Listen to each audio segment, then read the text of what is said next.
من ساعات بسيطة رحل عن دنيانا الفنان القدير مصطفى فهمي، النجم اللي كان له طابع خاص وأثر كبير في قلوب كل الجماهير. الفنان مصطفى فهمي ما كانش بس ممثل موهوب، ده كان صاحب كاريزما وسحر من نوع فريد، وكتير من محبيه شافوا فيه مثال للرجل اللي جمع بين الأناقة والرقي والموهبة. ورغم نجوميته، حياته الشخصية كانت مليانة بأحداث شغلت الوسط الفني والجمهور، وخصوصا زيجاته الثلاثة اللي كل واحدة منها كانت مليانة تفاصيل مختلفة وأحداث مثيرة. بدأت رحلة مصطفى فهمي العاطفية مع زوجته الأولى السيدة نادية محرم اللي اتجوزها في فترة الثمانينيات. نادية محرم كانت بعيدة تماما عن مجال الفن، وارتبط بيها في علاقة استمرت سنين طويلة مليانة بالاستقرار والهدوء. من الزيجة دي مصطفى فهمي جاله طفلين، عمر ودينا، وكان دايما حريص انه يبعدهم عن الأضواء ويحافظ على خصوصية حياتهم. نادية محرم كانت حب مصطفى فهمي الأول، وفضلت علاقتهم محترمة بعد الانفصال بسبب ولادهم اللي اعتز بيهم لحد آخر يوم في حياته. بعد مرور فترة على انفصاله عن نادية، ارتبط مصطفى بالفنانة رانيا فريد شوقي اللي كانت بدورها فنانة معروفة وابنة النجم الراحل فريد شوقي. اتجوزها سنة 2007، وده الزواج اللي كان حديث الصحافة والجمهور لأنه جمع بين نجمين محبوبين في الوسط الفني. الزواج استمر 5 سنين، وكان في مواقف كتير حلوة جمعتهم، لكن مع الوقت ظهرت خلافات بينهم ووصلت الأمور للانفصال سنة 2012.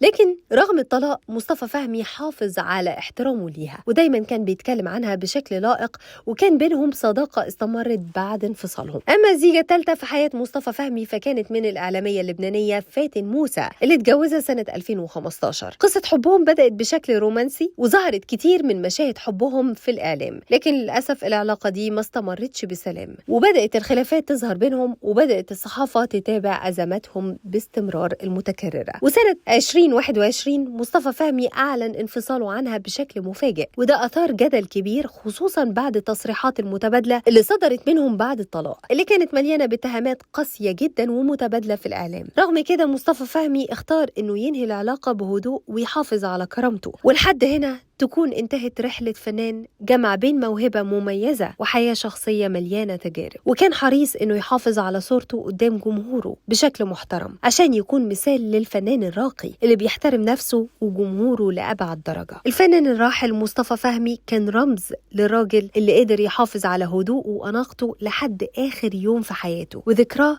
هتفضل في قلوب كل اللي حبوه واحترموه لحد آخر الزمان. للفقيد الرحمة ولذويه ومحبيه الصبر والسلوان، وإنا لله وإنا إليه راجعون.